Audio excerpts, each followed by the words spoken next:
আসসালামু আলাইকুম। সুপ্রিয় ওমান প্রবাসী ভাই ও বোনেরা, আজকের ভিডিওটা খুবই গুরুত্বপূর্ণ। দর্শক, আমি সবসময় আপনাদের ব্যাপারে কথা বলি যারা ওমান প্রবাসী আছেন। ওমান প্রবাসীদের সুখ দুঃখ সব নিয়ে যেহেতু আমি একজন প্রবাসী, আমিও ওমানের প্রবাসী।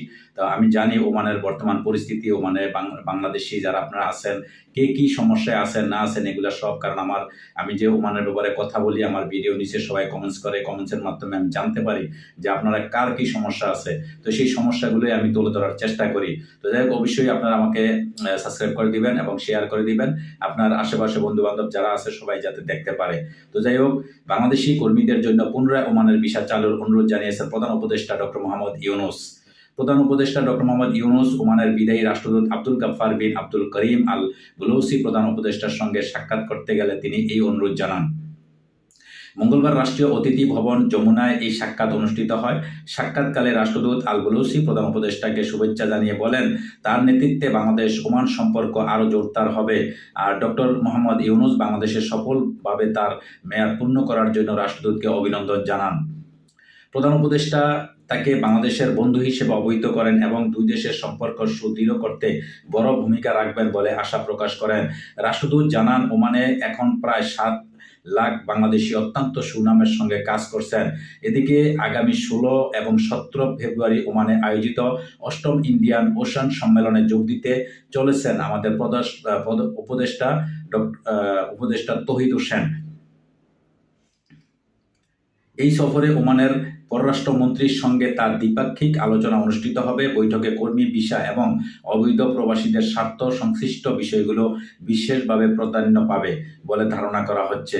দর্শক, আপনারা জানেন দীর্ঘদিন যাবৎ বাংলাদেশের সাথেও কিন্তু একটা আলাপ আলোচনা কথাবার্তা চলতেছে এবং আপনারা জানেন গত কয়েকদিন আগে আমাদের বাংলাদেশের আইন উপদেষ্টা ডক্টর আসিফ নজরুল তিনি সৌদি আরবে একটা সম্মেলনও কিন্তু ওমানের মন্ত্রীর সাথে তিনি কথা বলছেন এই ব্যাপারে।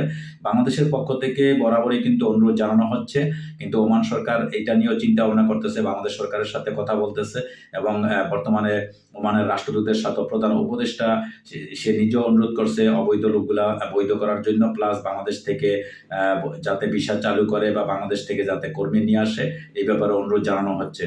তবে সব ব্যাপারেই মোটামুটি একটা সঠিক একটা সিদ্ধান্ত অবশ্যই আসবে।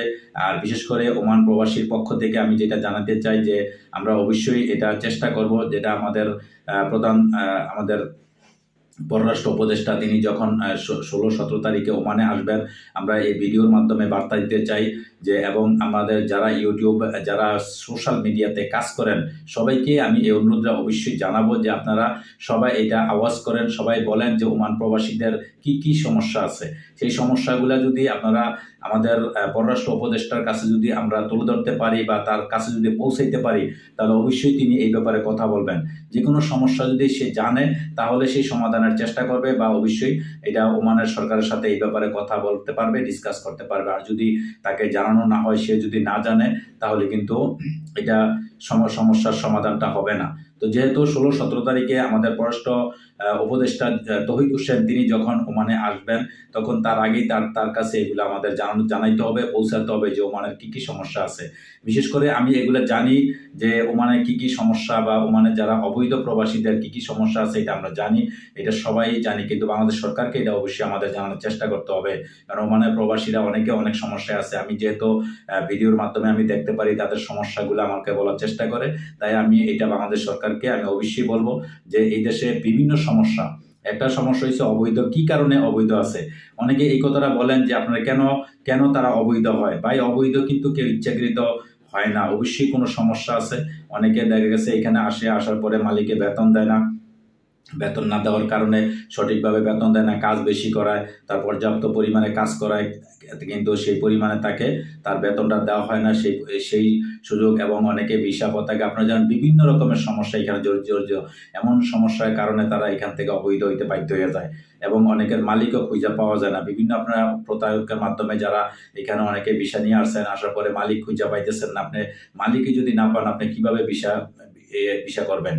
তো কিভাবে আপনার বৈধ থাকবেন? এটা আপনার করা সম্ভব হয় না। তো যাই হোক, বিভিন্ন সমস্যা এটা জর্জরিত হয়ে যায়, যার জন্য বিভিন্ন সমস্যা এই হওয়ার কারণেই কিন্তু মানুষ অবৈধ হয়ে যায়। তো অবৈধ যারা হয়ে গেছেন তাদের ব্যাপারে আমি একটা কথাই বলবো, আপনারা ধৈর্য হারাবেন না, অবশ্যই একটা সঠিক ফয়সালা ইনশাল্লাহ হবে।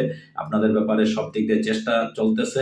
আর যারা বিশেষ করে সোশ্যাল মিডিয়ায় কাজ করতেছেন, বিভিন্ন খোঁজ খবর আপনারা যারা পৌঁছাইতেছেন এবং যারা ইউটিউবে যারা কাজ করতেছেন, আপনারা এই প্রচারগুলো অবশ্যই করবেন যে ওমান, বিশেষ করে ওমান প্রবাসীরা কি কি সমস্যায় তারা সমস্যায় আছেন। এক নাম্বার হচ্ছে শতকরা 80% অবৈধ লোক যারা ওমানে আছেন, ব্লকের মধ্যে আছেন, অনেকের মালিকে কিন্তু তাদেরকে ব্লক করে দিছে। এই ব্লকগুলো কিভাবে উঠানো যায় এবং উঠাইয়া তাদেরকে কিভাবে বৈধ করা যায়, এটাও আপনারা অবশ্যই চেষ্টা করতে হবে, দেখতে হবে।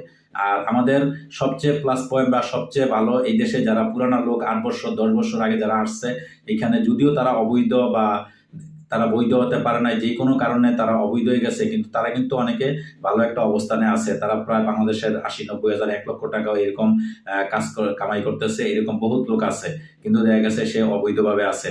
আর একটা নতুন লোক বাংলাদেশ থেকে আসবে, ভিটা বাড়ি বিক্রি করে যখন এখানে 4 লাখ 5 লাখ টাকা খরচ করে, অনেক টাকা খরচ করে যখন আসবে নতুন অবস্থায়, আইসে কিন্তু সে 30-40 হাজার টাকা বেতন বেশি কামাইতে পারবে না। এটা কিন্তু সবাই জানে। নতুন অবস্থায় আসলে তার সেটেল হইতে 2 বছর 4 বছর লাইগা জায়গা। আর পুরান লোকগুলা সেটেল আছে, তারা মোটামুটি অ্যাডজাস্ট হয়ে গেছে, তারা ভাষা জানে, তারা কাজ বুঝে, সবকিছু দক্ষতার সাথে তারা কাজ করতেছে, অনেকে ব্যবসা বাণিজ্য করতেছে, কিন্তু হয়তো দেখা গেছে তার ভিসা পতাকা নাই, এই জন্য সে দুর্বল বা সমস্যায় আছে। তো যাই হোক, এটা দেশের জন্য ভালো। আমি যদি 10 টাকা বেশি কামাইতে পারি বা এটা যদি আমি দেশে পাঠাতে পারি, এটা বাংলাদেশের জন্য ভালো। রেমিটেন্স বাংলাদেশে যাইতেছে, দেশের জন্য ভালো, আমার নিজের জন্য, ফ্যামিলির জন্য, সবার জন্যই ভালো। তো আশা করি এই ব্যবস্থাটা অবশ্যই বাংলাদেশের সরকার করবে এবং আমি অনুরোধ জানাবো এবং আমি চেষ্টা করে যাব 16-17 তারিখে বাংলাদেশের পররাষ্ট্র উপদেষ্টা তৌহিদ হোসেন ওমানে আসবে। এই আসার আগ পর্যন্ত আমি তাকে জানানোর চেষ্টা করব এবং যেভাবেই হোক আমি চেষ্টা করব যাতে তার কাছে এই খবরটা পৌঁছে, ওমানের অবৈধ লোকগুলো কিভাবে যাতে বৈধ করা যায়, এই চেষ্টা অবশ্যই করে যাব। আপনারা অবশ্যই আমাকে সহযোগিতা করবেন, আমার এই ভিডিওগুলা সবাই শেয়ার করে দিবেন, ভিডিও বেশি বেশি করে শেয়ার করে দিবেন যাতে সবার কাছে ভিডিওটা পৌঁছে যায়। এবং যারা নতুন আমার চ্যানেলে আসছেন অবশ্যই সাবস্ক্রাইব করে দিবেন। তো দর্শক, আজকে এই পর্যন্ত, ভালো থাকবেন, আল্লাহ হাফেজ।